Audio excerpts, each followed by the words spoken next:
சொல்றாங்க பாருங்க. எதுக்கு டிக்கெட்லாம் எடுத்து வைக்கிறாங்க? அது ஒரு கொலையை பண்றதுக்காக பண்றாங்க. அக்கா பாத்தீங்களா வேற ஒரு சிந்தனையில இருக்காங்க. இதுக்கு கொஞ்சம் பாதுகாப்பாக பக்கத்தில் இருக்கிறவங்களா இருங்க. அதுவும் இல்லாம நடுவர்களே நோட்டு பாயிண்ட், அதாவது நம்ம ஊர்ல காஃபி டே அப்படின்னு ஒண்ணு உண்டு தெரியுமா?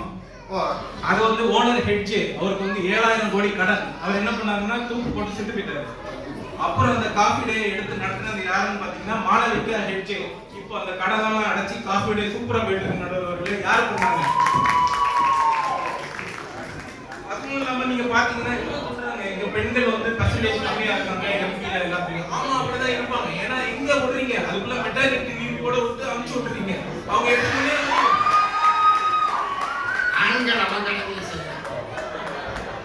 அதுவும் இல்லாம பாத்தீங்கன்னா வீட்டுல 4 குழந்தைகள் இருக்குன்னா 4 பேருக்கு என்ன சாப்பாடு, எந்த பஸ்ல அனுப்பிச்சு விடணும், அதுவும் இல்லாம அந்த வீட்டுல இருக்க புருஷனையும் பாதுகாக்கிறது அந்த பெண் தான். எல்லாமே அதெல்லாம் நீங்க அதே மாதிரி இப்போ ஒரு ஆணுக்கு காசு வந்ததுன்னா என்ன பண்ணுவாங்க? ஒரு காசு உங்களுக்கு கொஞ்சம் நிறைய வந்துருச்சுன்னா என்ன பண்ணுவீங்க? வீடு வாங்க மாட்டீங்க, இந்த காரு இல்ல பைக் வாங்கணும்னு நினைப்பீங்க, கரெக்டா? ஆனா அந்த பெண் தான் முதல்ல கல்யாணத்துக்கு அப்புறம் என்ன பண்ணுவாங்கன்னா ஒரு வீடு வாங்குவோம் அப்படின்னு சொல்லி உங்களை வாங்க வைக்கிறது அந்த பெண்கள் தான். ஏன் இங்க பாத்தீங்கன்னா நம்ம லாரன்ஸ் அண்ணன் இருக்காரு, அவருக்கு காசு வந்து ஒரு BMW கன்வெர்டிபிள் கார் புக் பண்ண போயிட்டாரு. அவங்க ஒய்ஃப் தான் அவங்களை தடுத்து